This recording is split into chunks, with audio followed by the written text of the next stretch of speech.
Aleluia! Aleluia! Glória a Deus! Louvado seja o nosso Senhor. Misericórdia de nós.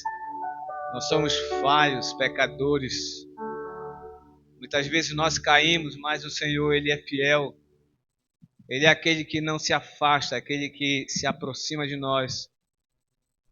E hoje é uma noite de alegria, de bênção do Senhor nessa noite na nossa vida.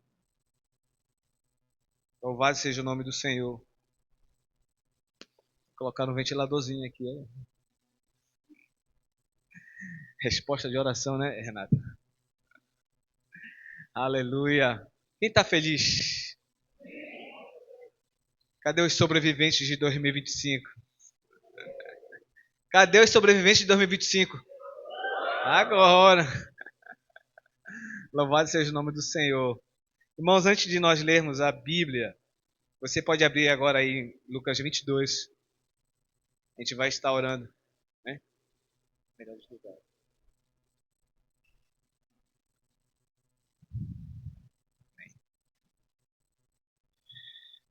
A gente vai estar orando agora, mas você abre a sua Bíblia aí em Lucas 22. Amém? Vamos orar. Baixe sua cabeça. Senhor nosso Deus e nosso Pai, querido e amado, nós temos só que te agradecer, Senhor. O que nós temos para te oferecer, Senhor? Nada. Apenas, como foi cantado aqui, Pai, o nosso aleluia, a nossa glória, o louvor, Senhor, e a nossa própria vida, Pai, em sacrifício vivo a Ti. E nessa noite, Senhor, que o Senhor venha falar aos nossos corações, Senhor. Que a Tua palavra, Pai, que é uma espada, Senhor. Ó Deus, venha nas nossas vidas, no nosso coração, na nossa mente, Senhor.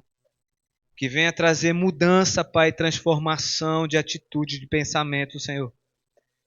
De tal maneira, Senhor, que haja, Pai, um renovar, Pai, que haja, Senhor Deus, ó Pai, um restaurar, Pai, na nossa vida, que nós precisamos todos os dias, todos os momentos.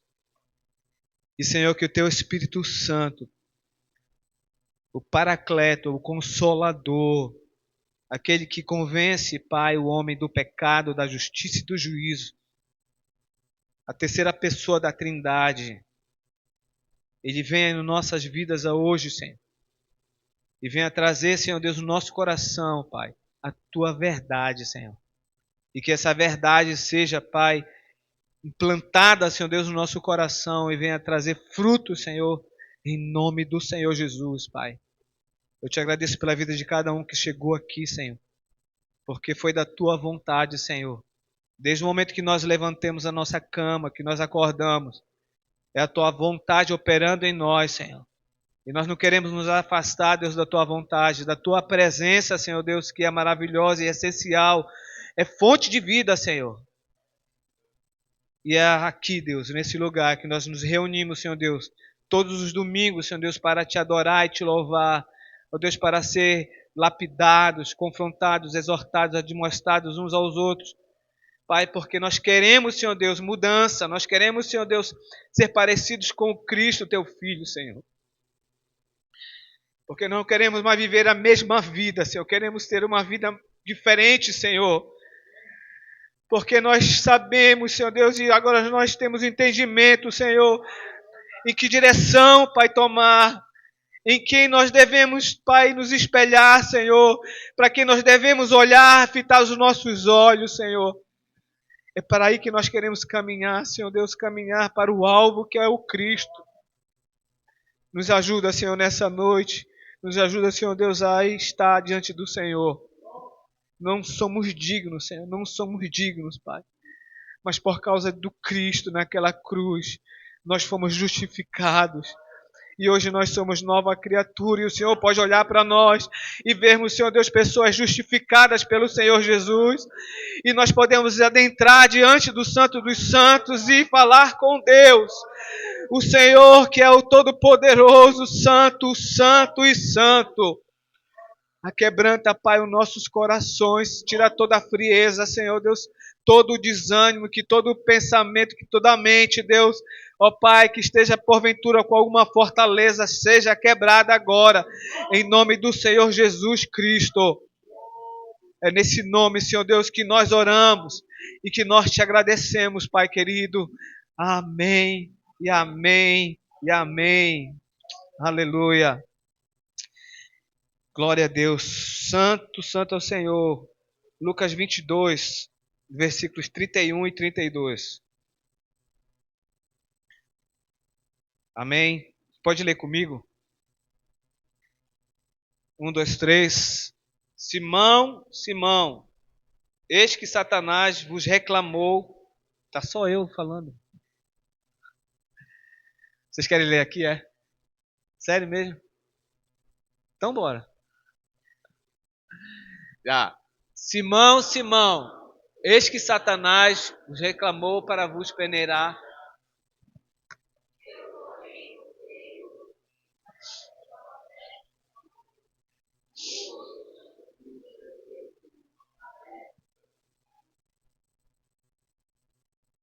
Trinta e dois. Já, né? Amém. Pode sentar, queridos. Aleluia.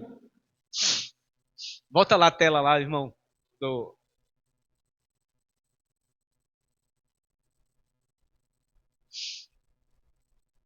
Amém? Peneirados para cuidar de vidas.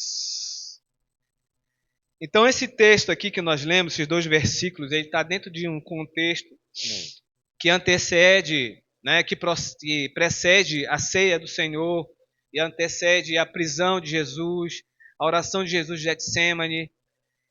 E Deus ele tem um tratar especial com a vida de Pedro, né? Esse homem com um temperamento muito forte, né? Que nós já ouvimos falar, né? Já até estudamos sobre temperamentos. Mas interessante que Pedro, ele o tempo todo, ele é chamado por Jesus. E eu queria falar, né? Nessa questão de peneirar. Apóstolo Pedro, discípulo Pedro, ele foi peneirado. Então aqui nesses versículos, Jesus ele fala com Pedro e ele relata para Pedro que Satanás pediu para peneirar não só Pedro, mas peneirar todos os discípulos, tá?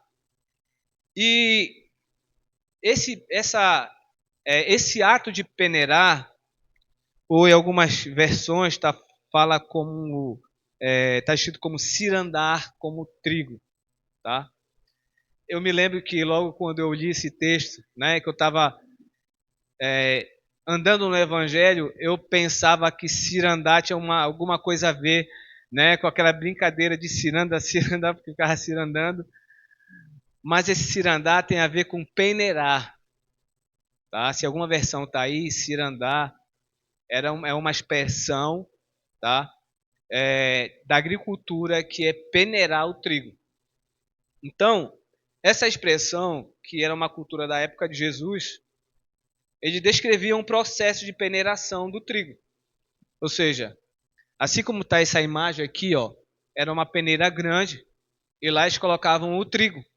E aí agitavam, né, com muito vigor aquele trigo, né, para acontecer um processo, ou seja, um processo de separação do joio e do trigo. Tá? Além de que quando eles peneiravam, o vento também espalhava as palhas, as cascas daquele trigo. Então esse aí era o peneirar, né, onde Jesus ele coloca aqui de uma maneira metafórica, tá, mostrando que Satanás queria peneirar, ou seja, Satanás, o inimigo, nosso adversário, ele queria agitar a vida de Pedro, não devagar, mas com muita força, de tal maneira que queria testar a fé de Pedro, testar a genuidade, né, uma fé genuína do apóstolo Pedro. E isso nunca parou de acontecer, não foi só com os discípulos de Jesus, mas acontece com todos nós, né? Todos nós estamos sendo muitas vezes peneirados, tá? E aqui nesse texto você pode observar que Jesus ele soube disso, mas ele teve uma atitude interessante. Ele só fez uma coisa. Ele só fez orar. Ele não impediu de que os discípulos, inclusive Pedro, que no caso aqui é a questão, deixasse de ser peneirado, tá? Então, a gente vê que Jesus, né, ele, como se ele dissesse a si mesmo, ser peneirado é bom. Será que é bom mesmo? Para que serve, né, ser peneirado? E Jesus, então, ele nesse texto aqui que nós lemos, ele roga, no versículo 32, ele diz: Eu, porém, roguei por ti para que a tua fé não desfaleça. Então, ele só fez essa oração só para que a fé de Pedro não morresse, não desfalecesse, tá? Não enfraquecesse, não desmaiasse. Então essa foi a única coisa, a única atitude de Jesus foi só essa. Ele sabia que Satanás ia peneirar Pedro, mas ele só fez orar por ele para que a sua fé não desfalecesse. Então a gente começa a ver, né? E eu comecei a realmente nesses dois versículos e ver que o mais importante é a nossa fé. Há quem diga, né, que você pode perder tudo, mas não perca a fé. Você já viram essa frase? A pessoa fala: olha, você, meu filho, você pode perder tudo, mas não perca a fé. Porque um homem sem fé é um homem perdido, um homem derrotado. Porque como é que, se você não acreditar em algo, como é que você vai poder avançar nos seus estudos, por exemplo? Num concurso, você faz uma prova de um concurso e aí você não passa. Aí se você não tiver fé, que você continuar estudando, que você lá na frente você pode ser aprovado. Por quê? Se você não tiver fé, você vai parar, você vai morrer. Então Jesus, sabedoria do alto, ele orou pela vida dos discípulos, inclusive do apóstolo Pedro, para que a fé dele não desfalecesse, né? Não enfraquecesse. Então Jesus ele não livrou os discípulos de ser peneirado. Porque ser peneirado é bom. Tem um objetivo. E ele continua aqui no versículo 32, ele diz: Tu, pois, quando te converteres, fortalece os teus irmãos. Quando tu te converteres, fortalece os teus irmãos. Então aqui Jesus ele se mostra como nosso intercessor. Né? Hebreus 7:25 diz que Deus ele é fiel. Porque Jesus ele é o nosso intercessor. Ele é o nosso sumo sacerdote eterno. Ele está à direita de Deus, intercedendo por quem? Por todos nós. Ele é o único intercessor, não existe mais nenhum outro intercessor, nenhum santo, ninguém. O nosso intercessor entre Deus e os homens é Jesus.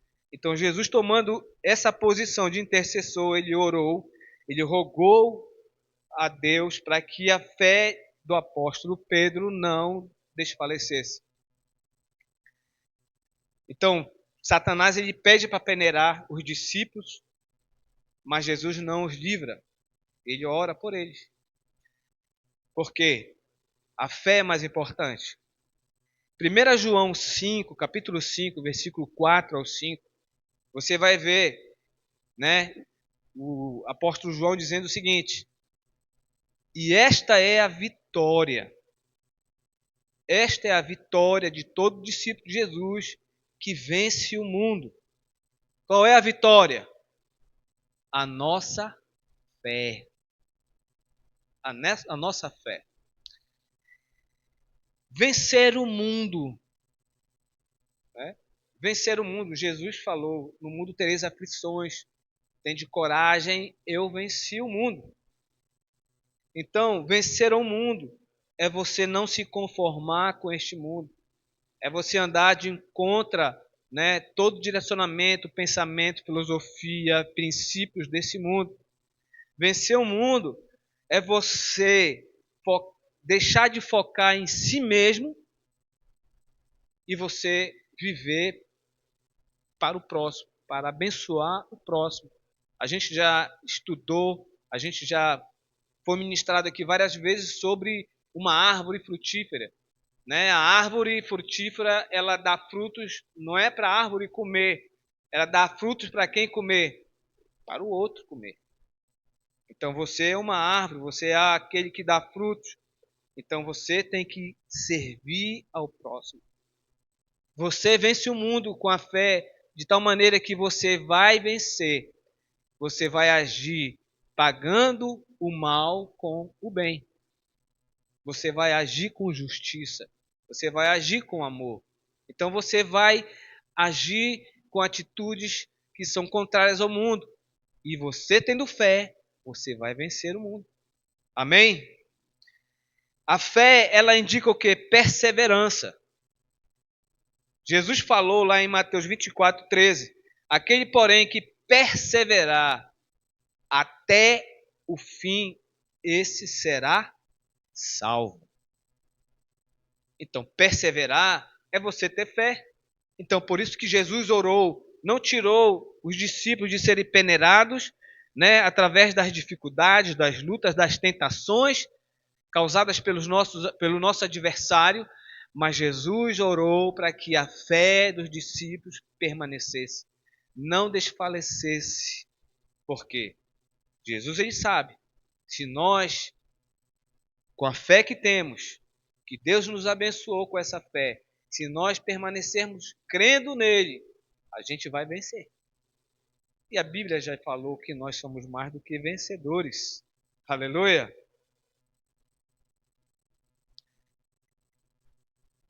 Então, mas aqui Jesus ele fala para Pedro, mas essa peneira foi para todos os discípulos de Jesus. Mas Jesus fala para Pedro: Pedro, quando tu te converteres, você cuida dos teus irmãos, né? Cuida dos outros. Nessa peneira, nessa peneiração, né? Nesse cirandar como trigo, os grãos eles caem, tá?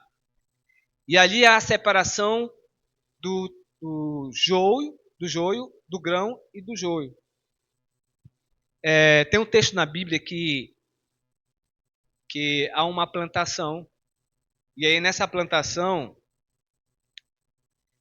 o inimigo, né, é semeado trigo, mas o inimigo vai lá e semeia joio. Se você pesquisar na internet, você vai ver o joio e o trigo, quando eles começam a crescer, eles são parecidos, quase idênticos. E é difícil você, né, identificar quem é quem. E aí, queriam, né, nesse texto que fala sobre isso, queriam tirar o joio do meio do trigo. Só que Jesus disse: não, deixem-os crescerem juntos. Deixem-os crescerem juntos. Por quê? Se você for pesquisar, eu fui pesquisar. Por quê? Porque eles são parecidos, eles começam a crescer. Você só vai identificar quem é quem quando eles ficarem maduros. Só quando eles ficarem maduros. Então Jesus ele fala como se for algo profético, né? Algo que vai acontecer mais adiante.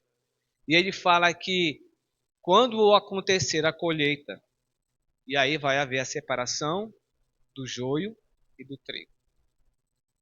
O trigo, né, é aquele que tem fé, é aquele que é salvo, é aquele que anda com Jesus, é aquele que crê no Evangelho.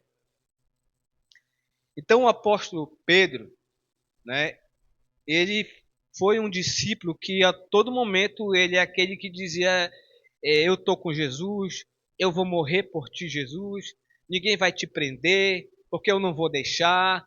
Então ele é aquele que o tempo todo ele era, vamos dizer assim, o primeiro. Se for para proteger e guardar o mestre, ele era o primeiro. E a gente vai ver alguns textos, né, que a gente vai ver isso. E aí a gente vai aprender algumas coisas.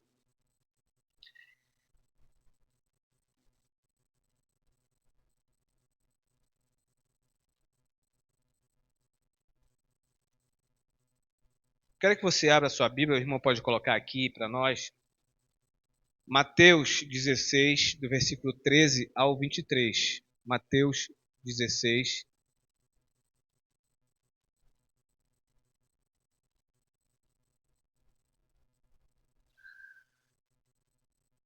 NVI, né?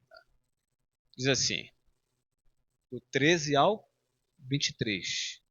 Quando Jesus chegou à região de Cesareia de Felipe, perguntou aos seus discípulos: quem o povo diz que é o filho do homem? E eles responderam: alguns dizem que és João Batista, outros Elias, ainda outros Jeremias, ou um dos profetas. E vocês, quem dizem que eu sou? Perguntou. Simão Pedro respondeu: tu és o Cristo, o Filho do Deus vivo. E Jesus respondeu: bem-aventurado é você, Simão, filho de Jonas, porque isso não foi revelado a você por carne ou sangue, mas por meu Pai que está nos céus. Deixa aqui. Então, aqui nesse texto, a gente viu que Pedro teve uma revelação espiritual, uma revelação de Deus, para ele reconhecer na vida de Jesus o Cristo. Ele estava vendo com seus olhos carnais quem? Jesus, o filho de Maria. Mas ele não estava vendo Cristo. Ele estava vendo Jesus, aquele que fazia milagres. Jesus, aquele que tinha uma palavra poderosa. Jesus, aquele que dizia assim mesmo, segue-me. E as pessoas, os homens seguiam. Então, eles viam, através da sua carne, Jesus o homem. Mas pela revelação, Deus revelando para Pedro, ele viu em Jesus o Cristo. O Cristo, quem é o Cristo? É aquele que vai cumprir a missão. É aquele que vai morrer na cruz. É aquele que vai ser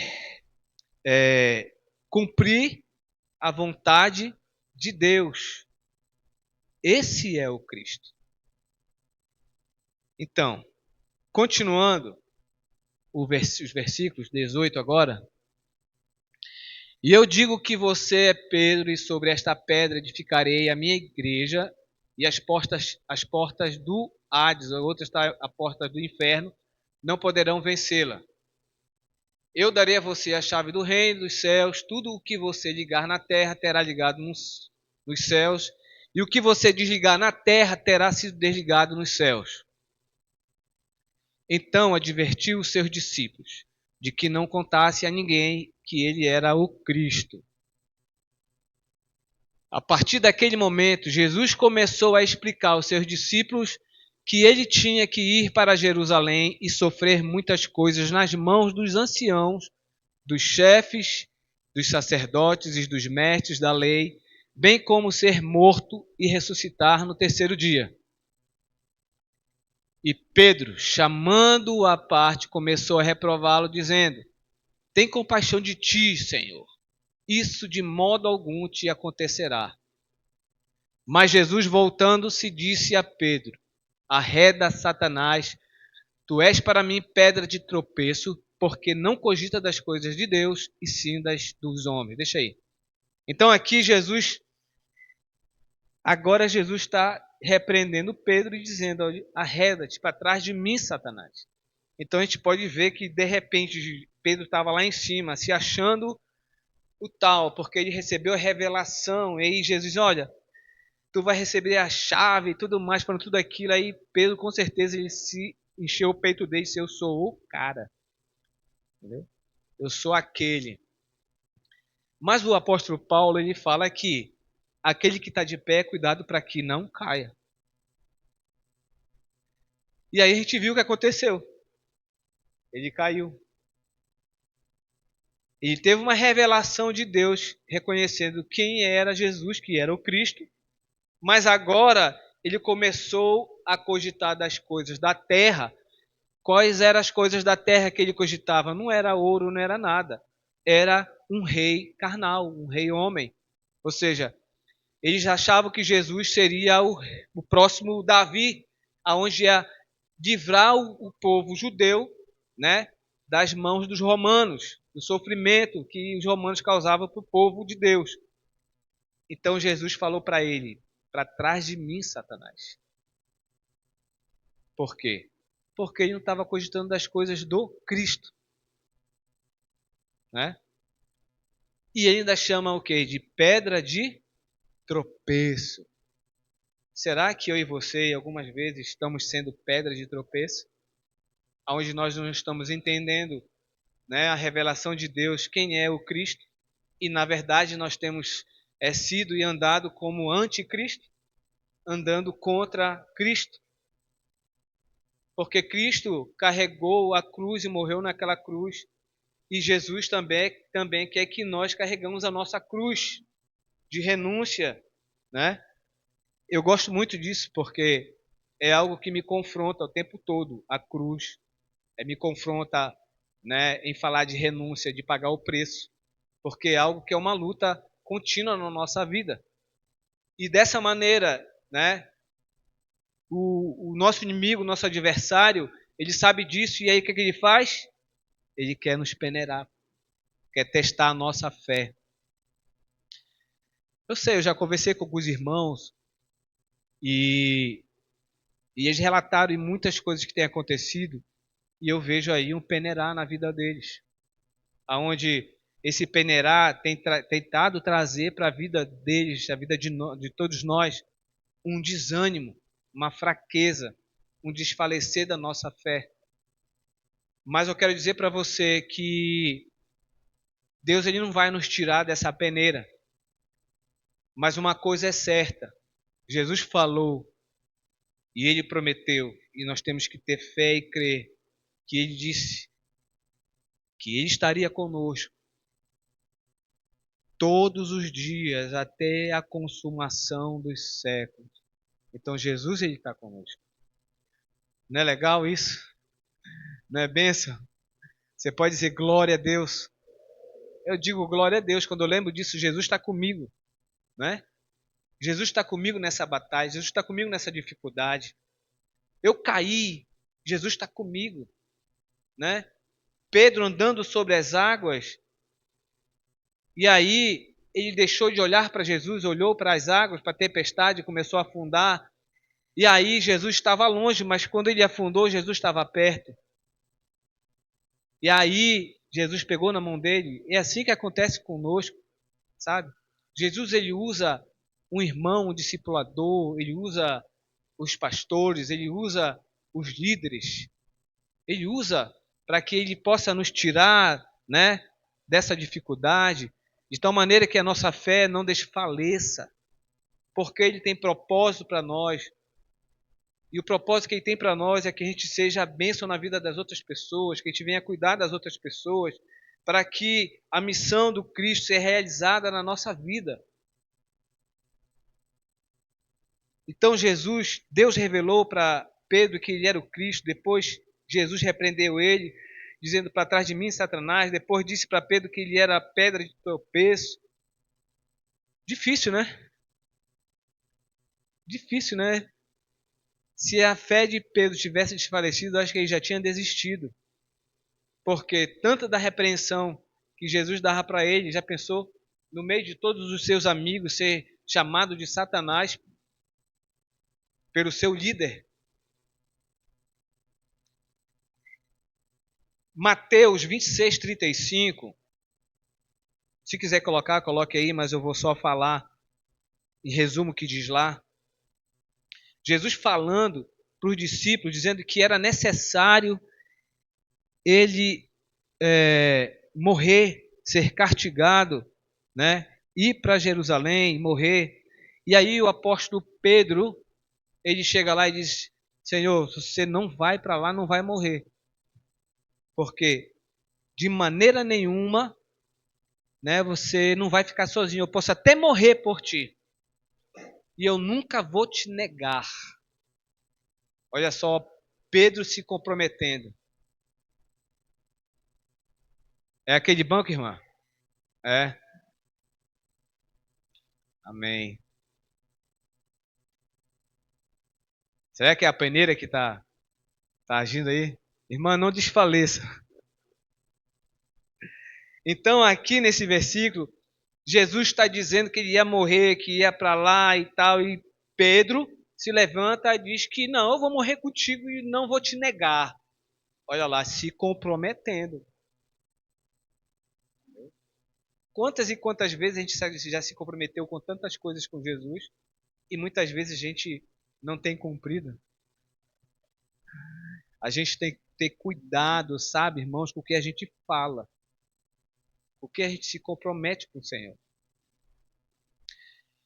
Em Lucas 9, 51, 53, 54, 55, Jesus ele se mostra ali naquele momento com um semblante, com uma intrepidez na sua face de quem ia para Jerusalém. O que quer dizer isso? Quer dizer que ele ia para lá para morrer. Lucas 9. E aí, nesse texto, quem são aqueles dois discípulos que são conhecidos como filhos do trovão? Quem sabe?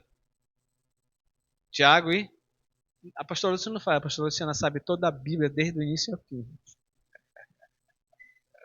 Não me comprometo.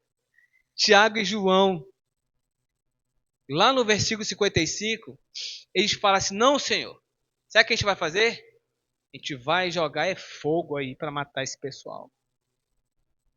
Aí Jesus fala para eles: Rapaz, vocês não sabem ainda de que espíritos vocês são.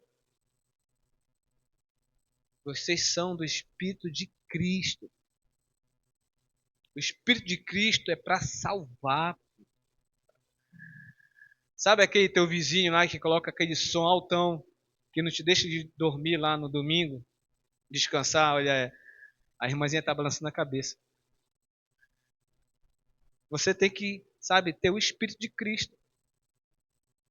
Você vai ter que amar essa pessoa e orar por ele para que ele seja salvo. Aí ele vai colocar um som mais alto, mas só que agora é de louvor.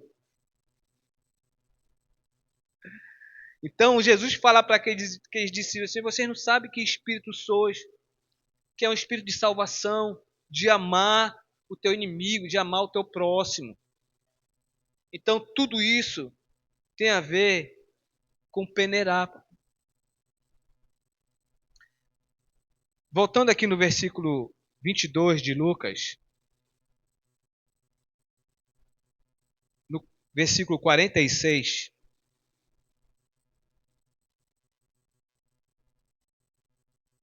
que é do 39 ao 46, que fala que Jesus está no Getsemane. E ali Jesus no Getsemane, né, ele vai orar e ele chama seus discípulos, vocês conhecem o texto, mas ele chama, né, que é conhecido como os três íntimos de Jesus, né, Pedro, Tiago e João, subiu com eles mais lá em cima, e aí ele fala: orem comigo. E aí deixa os três orando. Brincadeira, eles ficaram foi dormindo. Aí Jesus orou, quando ele volta, encontra quem dormindo? Todos três dormindo. Mas eu pergunto para vocês, quem ele dá uma bicuda para acordar? Em quem? Fala para mim. Hein? Ele dá uma bicuda no Pedro, só no Pedro. Os outros continuam dormindo. Pedro, acorda. Tu não consegue orar e vigiar comigo nem uma hora?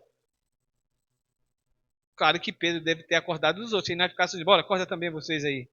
Mas ele acorda Pedro. Aí Jesus vai e volta para orar. Aí Jesus volta de novo. Quem ele acorda de novo? Pedro. Irmãos, Aí a gente pode ter uma lição para a nossa vida. Deus, ele cobra daqueles que se comprometem. Daqueles que colocam a mão no arado. Daqueles que dizem sim para o Senhor. Deus, ele cobra desses. Ele vai acordar esses aí. Porque você pode ver o tempo todo Pedro dizendo, não, eu vou morrer por ti, não, não vou deixar você, não vou te negar. Sendo que Jesus fala para ele, né, que ele vai negar ele 3 vezes. E ele nega 3 vezes Jesus. Então aqui a gente nota o cirandar do inimigo, aonde numa oração, no momento de dificuldade, aonde o Cristo ia ser preso, né? Aonde ele ia para morrer na cruz, os discípulos, esses discípulos, principalmente Pedro, estava dormindo, não estava vigiando. A gente sabe que Jesus fala, olha, é o seguinte, o espírito está pronto, mas a carne é fraca, né? A carne é fraca para buscar a Deus, mas ela é forte para pecar. Então, sabendo disso, o inimigo ciranda, o inimigo peneira nossas vidas, mas eu digo para você que isso é bom. Porque não há tentação que sobrevém sobre nós além das nossas forças. E mesmo assim, Deus ele é fiel para nos dar o escape. Amém? Você pode dizer amém para isso? E já finalizando, queridos, ainda em Lucas 22, agora no versículo 50, né? Continuando, Jesus é preso.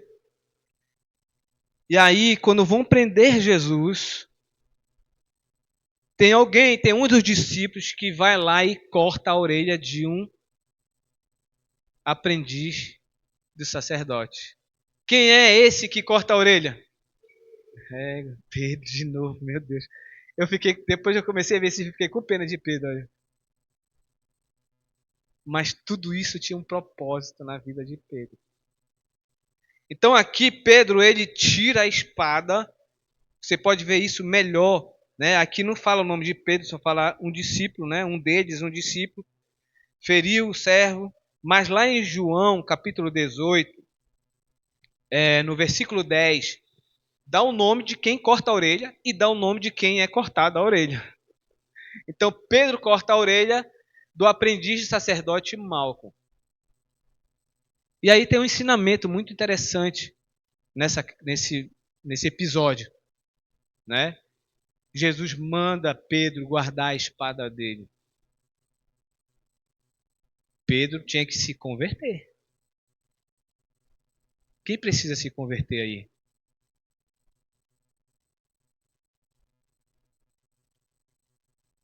E aqui, lá em João 18, 10, fala que Pedro cortou a orelha de Malco. Cortou a orelha esquerda ou direita?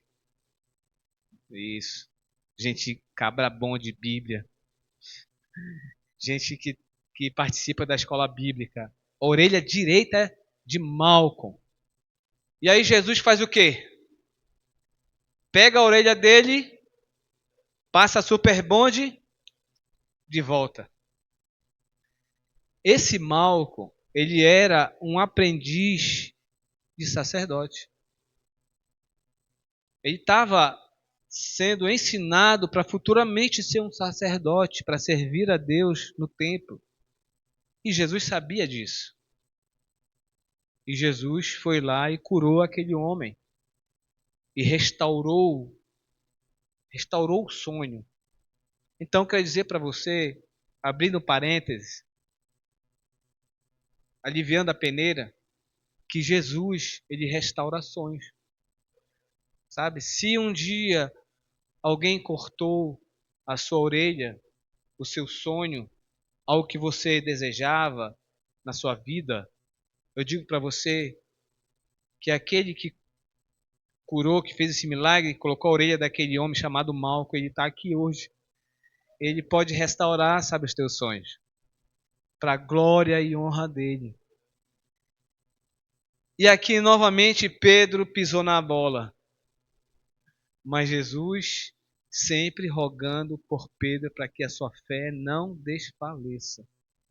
Eu sei que todos nós pisamos na bola, mas eu sei e eu creio que Jesus nunca deixou e nunca vai deixar que a sua fé desfaleça. Porque nós estamos nessa caminhada. Acabou o ano de 2025. Estamos agora em 2026. E vamos continuar pisando na bola. Mas a nossa fé não vai desfalecer. Sinto muito de falar isso. Porque a gente só vai deixar de pisar na bola quando nós chegarmos aonde? Na glória. Aleluia. E eu queria finalizar. Quero que coloque aqui na tela, por favor, João 21, versículo 15 e 17. Capítulo 21 de João, 15 e 17.